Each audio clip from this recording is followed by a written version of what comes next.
Les armes de l'ego, c'est l'ignorance. Comme je vous l'ai déjà dit précédemment, la grande majorité de la société ne connaît pas toutes ces choses.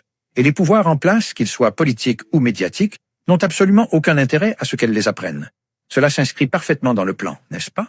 Exactement, exactement. Il ne faut surtout pas qu'ils le sachent. Développons l'ego à toute puissance. À fond, c'est que l'éducation qui est établie dans notre société est précisément l'enfant, quand il naît, est une supraconscience, il est Dieu. C'est Dieu. Et l'éducation que nous lui donnons, qu'est-ce que c'est? Dissimuler la supraconscience et le structurer en accord avec l'ego, parce que c'est ce que la société exige. Et si l'on dévie, on le considère vite comme anormal et on le ramène au bercail. Il faut que tu entres dans la course. Exactement, ni plus ni moins. Les armes de l'ego sont l'ignorance, l'attachement au matériel. On veut tous avoir des choses. Maintenant, j'achète la voiture, la montre, le voyage, la maison. En troisième position, l'égoïsme. Tout pour moi, les autres.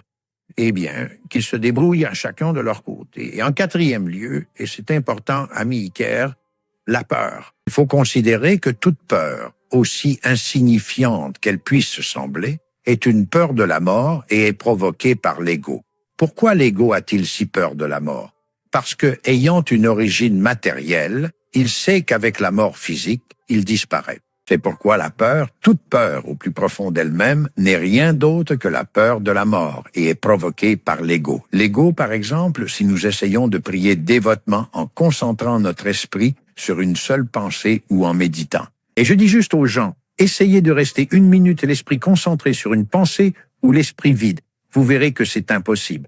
Impossible. L'ego, tout de suite, ou un bruit, une pensée, un souvenir, tout de suite, rapidement, quoi? Le grand bombardement de stimuli pour distraire notre esprit. La méditation ou la prière dévote, ce qu'elle fait, c'est précisément une technique qui t'apprend. Qu'est-ce que la prière dévote, docteur? Dis-moi. Prier?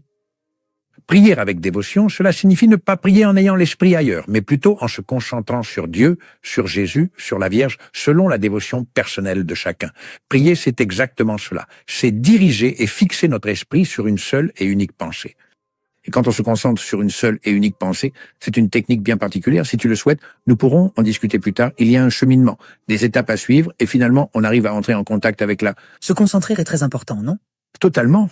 Parce que sinon, on l'a dit, l'ego va tout de suite essayer de te bombarder d'une multitude de stimuli et de te distraire. C'est impossible.